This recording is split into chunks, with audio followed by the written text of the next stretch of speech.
Olá, seja muito bem-vindo à sexta aula do nosso curso. Meu nome é Ana Beatriz e hoje, junto com a Luana, iremos apresentar esta aula sobre o protocolo para a obtenção da fibrina rica em plaquetas, conhecida também como PRF. Os outros discentes que auxiliaram na confecção desta aula são a Larissa e o Antônio, e a nossa orientadora foi a professora doutora Suzane Cristina Pigossi. Espero que você aproveite esta aula. O plasma rico em plaquetas, que é o PRP, e a fibrina rica em plaquetas, que é o PRF, atuam como agregados plaquetários autógenos, com propriedades oxoindutoras. Estes biomateriais, devido à baixa morbidade e ao possível potencial regenerativo, têm sido indicados em combinação com outros biomateriais ou até mesmo sozinhos. O sangue do paciente, após a coleta, é submetido a uma força de centrifugação específica e, assim, os elementos figurados são separados de acordo com a sua densidade. A partir disso, a parte correspondente às hemácias é descartada e o concentrado plaquetário resultante é utilizado com esse objetivo regenerativo. As principais citocinas plaquetárias incorporadas no material são o fator transformador de crescimento beta, o fator de crescimento derivado de plaquetas e o fator de crescimento insulínico, que estimula a migração, a proliferação e a inibição celular. E, além disso, o fator de crescimento beta estimula também a síntese do colágeno tipo 1 e da fibronectina, que é produzida pelos osteoblastos e também pelos fibroblastos. Os leucócitos, por sua vez, são os responsáveis pela secreção de interleucina IL-1, IL-6, fator de necrose tumoral alfa e fator de crescimento endotélio vascular, que estimulam a quimiotaxia e também a angiogênese. Dentre os principais tipos de agregados plaquetários, nós temos o plasma rico em plaquetas, que é o PRP, a fibrina rica em plaquetas e leucócitos, que é o LPRF, a fibrina rica em plaquetas avançada, que é o APRF, e a fibrina rica em plaquetas injetável, que é o IPRF. Explicando rapidamente a diferença entre eles, o PRP ele é um agregado de primeira geração, o que quer dizer que o sangue ele deve ser coletado em um tubo com um anticoagulante e depois centrifugado. Ele possui uma alta concentração de plaquetas, de leucócitos e de fibrinogênio. Porém, esse material apresenta consistência friável e a liberação rápida das citocinas no sítio receptor. E diante dessas deficiências foi desenvolvido o LPRF, que é um agregado de segunda geração em que nenhum anticoagulante é utilizado para sua aquisição. O sangue ele deve ser coletado com um tubo de vidro ou de plástico revestido por vidro e devido à ausência de anticoagulante no processamento deste biomaterial, a coagulação ela se dá muito lentamente, proporcionando ligações cruzadas na rede de fibrina, resultando em uma estrutura tridimensional, com citocinas aderidas de forma intrínseca. Já o APRF é um agregado centrifugado, obtido utilizando uma menor força de centrifugação, cerca de 1.500 repetições por minuto por 14 minutos, que é igual a 101 gramas, e que apresenta um provável maior potencial regenerativo do que os outros. Já o IPRF é um concentrado plaquetário de segunda geração com consistência líquida, composto por altas concentrações de citocinas, de plaquetas e também de leucócitos. Este agregado, de origem autógena, é obtido através da centrifugação do sangue do paciente com auxílio de tubos de plástico mesmo, e é utilizado de forma injetável em regiões que necessitam de potencialização no processo regenerativo tecidual e também em associação com outros biomateriais. E a coleta do sangue é feita utilizando um sistema fechado, que é o sistema a vácuo, recomendado internacionalmente e adotado pelo mundo todo por apresentar diversas vantagens, tanto para quem está sendo puncionado, como para quem está puncionando, já que nesta técnica utiliza-se uma agulha com duas pontas, que é adaptada a um canhão ou adaptador, para auxiliar na manipulação dos tubos. Assim, acontece uma punção venosa mais segura por não haver contato com o sangue do paciente e por existirem também mais dispositivos de segurança que recobrem as agulhas, inibindo, se bem utilizados, é claro, a exposição a acidentes com pérfuro cortantes e a contaminação biológica. Nesta imagem é possível observar o canhão e o fato de não haver contato direto com o sangue do paciente. e nós trouxemos um vídeo que demonstra quais são os materiais necessários para a coleta. Inicialmente, vamos precisar do garrote, um tubo de 10 ml com tampa vermelha para o LPRF e para o APRF, um tubo de 9 ml com tampa branca para o IPRF, um scalp para a coleta do sangue a vácuo, a agulha, o adaptador,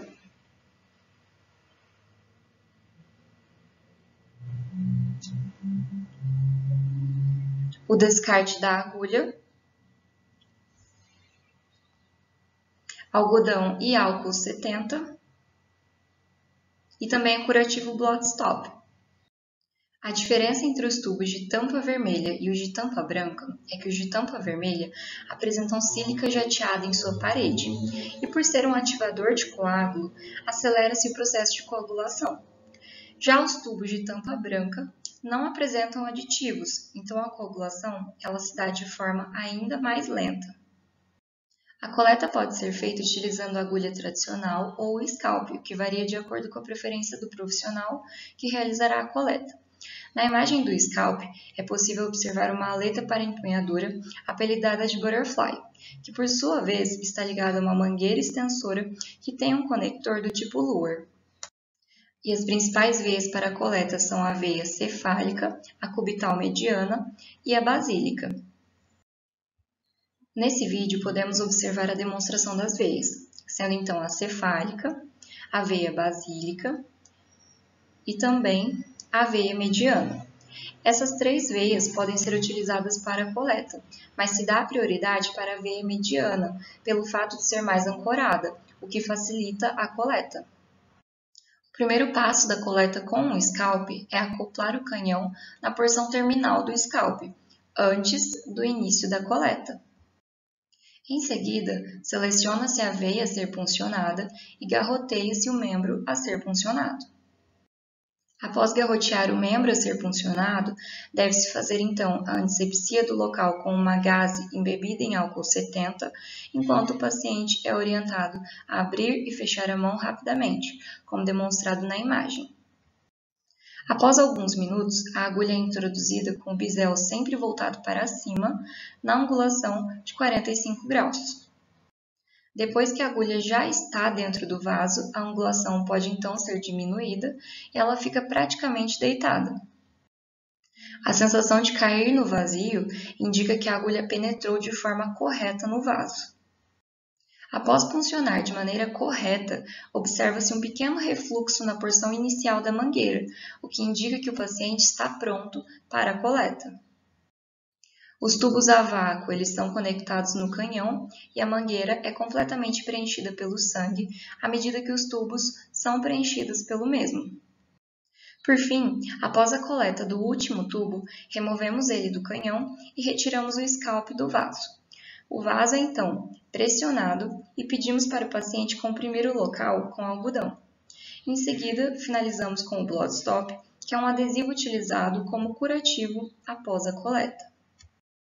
Nesse vídeo exemplificando a coleta, que foi anteriormente explicada, difere-se somente na utilização da agulha ao invés do scalp.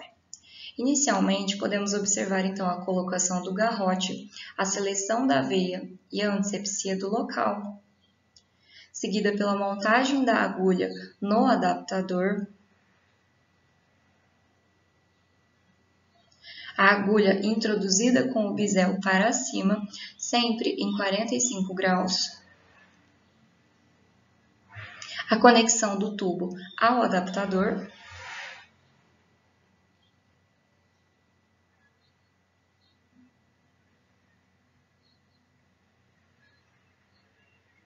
a retirada do tubo, a retirada da agulha e também do garrote, e por fim, a colocação do curativo Blood Stop. Bom, então em relação à centrifugação para a obtenção do LPRF, a separação de substâncias de diferentes densidades se dá através da sedimentação, em que substâncias de maior densidade são depositadas na porção inferior do tubo e substâncias de menor densidade são depositadas nas regiões intermediária e superior. A força centrífuga ela tem relação direta com a velocidade, que é o RPM, e o raio, que é o R, do aparelho centrifugador. Dessa forma, o raio e a velocidade de centrifugação são diretamente proporcionais à força centrífuga, ou seja, quanto maior o raio, maior a força. O raio máximo de um aparelho de centrifugação ele vai corresponder à distância entre o centro do rotor e o fundo do tubo de centrifugação em posição horizontal, que é o que a gente tem representado nessa imagem. Assim, em um mesmo RPM, um aparelho centrifugador que apresenta um maior raio do rotor promoverá a maior força de centrifugação quando comparado com um aparelho de menor raio do rotor. Por esse motivo, para a aquisição dos agregados plaquetários, o raio do rotor da centrífuga ele deve ser sempre conhecido para que os cálculos sejam realizados utilizando a fórmula descrita e a velocidade estabelecida, de maneira que a centrifugação ofereça a força centrífuga correta para a obtenção do agregado desejado. Ou seja, para calcular a velocidade adequada da centrifugação da sua centrífuga, deve-se calcular a raiz quadrada da força de centrifugação, que no caso do PRF é de 400, dividido pelo raio de centrífuga vezes 1,12. Esse vídeo mostra a colocação dos tubos de maneira balanceada e a centrífuga foi adequadamente ajustada para a obtenção do PRF em 2.700 RPM por 12 minutos, depois liga e aguarda.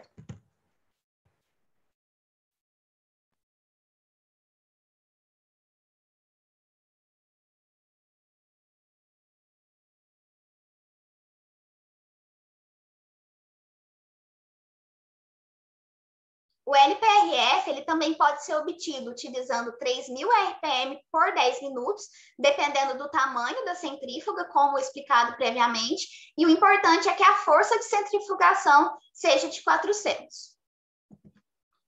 Bom, então após a centrifugação, a eletronegatividade da sílica presente no tubo, ela vai ativar a via intrínseca da cascata de coagulação, e as substâncias de maior densidade são depositadas na porção inferior do tubo, seguida pelas substâncias de menor densidade, que vão ser depositadas nas regiões intermediária e superior.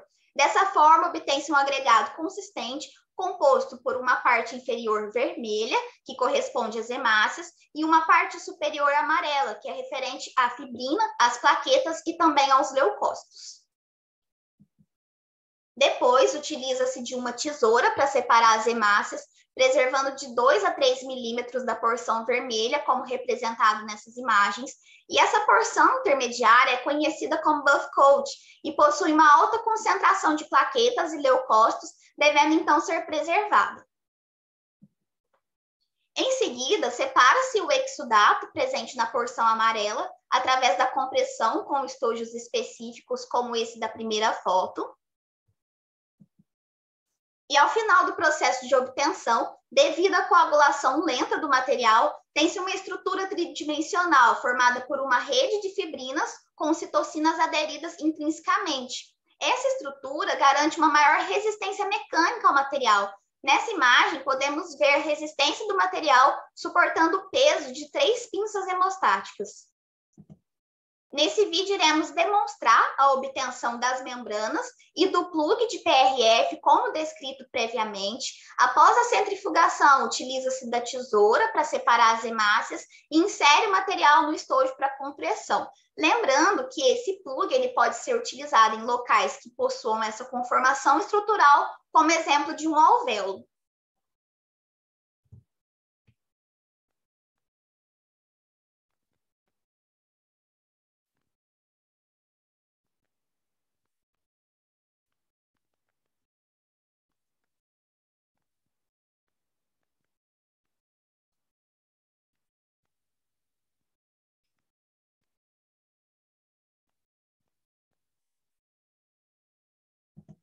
Então, como dito previamente, existem vários tipos de agregados plaquetários e assim, além do LPRF, A PRF avançada, ou a APRF, foi desenvolvida por meio de uma menor força de centrifugação de 1.500 RPM que a LPRF, por 14 minutos. Os estudos mostraram que o APRF apresenta maior potencial regenerativo em comparação ao LPRF, devido à maior quantidade de plaquetas, de leucócitos e de citocinas presentes no material, e também por garantir uma distribuição mais uniforme desses elementos em todo o comprimento do PRF. Já no PRF injetável ou IPRF, utiliza-se uma força de centrifugação ainda menor, de 700 RPM por 3 minutos, que permite que sua consistência fique líquida. A sequência se dá por meio de coleta sanguínea, depois a centrifugação do sangue com o auxílio de tubos de plástico sem aditivos, para promover uma coagulação ainda mais lenta. O concentrado plaquetário é separado com auxílio de uma seringa e utilizado de forma injetável em regiões que necessitem de potencialização do processo regenerativo tecidual, então combinado com biomateriais de origem xenógena e aloplástica para o tratamento de defeitos ósseos. Nesse vídeo, podemos observar o processo de obtenção do IPRF, onde se faz a coleta do concentrado plaquetário, que é essa parte amarela, com o auxílio da seringa, e faz a sua combinação com biomateriais que podem ser de origem xenógena e aloplástica para o tratamento de defeitos ósseos.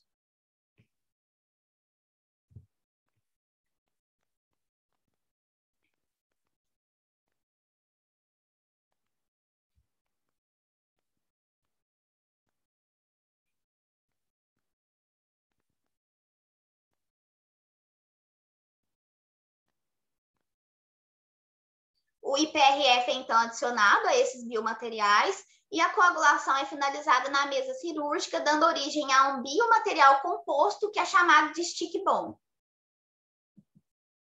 Bom, as vantagens da utilização do PRF nos processos regenerativos na odontologia vão incluir, então, a modulação da resposta inflamatória reparadora, aumentar a eficácia da regeneração tecidual, a angiogênese e a neovascularização, a diminuição de dor pós-operatória e edema, a simplicidade de uso, o potencial de aumento da densidade óssea, o aumento de número e a organização dos osteoblastos, o aumento de número e a espessura das trabéculas ósseas e a posição e mineralização da matriz óssea.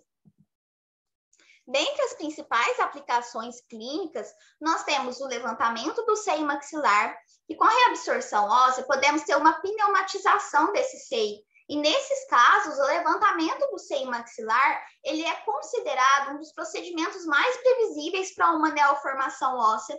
Nessa situação, a membrana de PRF ela vai ser cortada em vários pedaços menores e misturada com o osso triturado. Ambos os materiais são, então, inseridos dentro do defeito com o objetivo de promover a aceleração e a formação óssea. O PRF ele também pode ser utilizado como uma membrana quando inserido logo abaixo do retalho para melhorar o processo de cicatrização desse tecido. Podemos citar também a reparação da membrana de Schneider, que é uma complicação intraoperatória comum durante os procedimentos de levantamento do seio maxilar. Em casos de extensas perfurações dessa membrana durante o procedimento, o PRF ele tem sido utilizado para fechar a perfuração, evitando que o procedimento seja interrompido. Nessa condição, está indicada a utilização da membrana de PRF, porque, diferentemente da membrana de colágeno, a mesma traz características de adesividade natural e também de resistência mecânica oferecidas pela rede de fibrina. Podemos mencionar também a possibilidade de utilização do PRF em técnicas de recobrimento radicular, como uma alternativa à utilização de enxerto de tecido conjuntivo. A obtenção do enxerto de tecido conjuntivo vai envolver um sítio doador que vai resultar em dor pós-operatória para esse paciente. Nesses casos, as membranas de PRF elas são unidas, sendo que quanto mais membranas, melhor, inseridas abaixo do retalho em contato com a superfície radicular. Por fim, podemos falar também da preservação alveolar.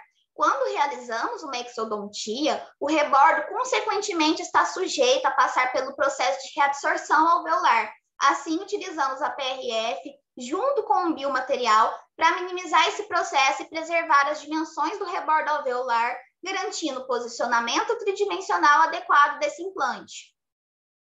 Então, o conteúdo da nossa aula foi baseado no livro Era Digital na Implantodontia, compêndio de ideias e técnicas, no capítulo Engenharia Tecidual para a Regeneração Óssea, agregados plaquetários, RHB, MP2 e aspirado concentrado da medula óssea, que podem ser acessados pelo QR Code abaixo. Nós agradecemos a atenção de todos e esperamos que tenham gostado da última aula do nosso evento. Lembrando que qualquer dúvida estamos à disposição por meio da nossa página do Instagram, @laoiunifal. Lá estaremos respondendo todas as dúvidas que forem enviadas por vocês no formulário disponível na descrição desse vídeo, então não deixe de nos acompanhar. Lembrando também do preenchimento do formulário de presença para a emissão dos certificados. Essas foram todas as aulas do nosso evento Revisodonto 2. Agradecemos a participação de todos vocês e lembramos que elas ficarão disponíveis até o dia 8 de novembro. Obrigada e até o próximo evento.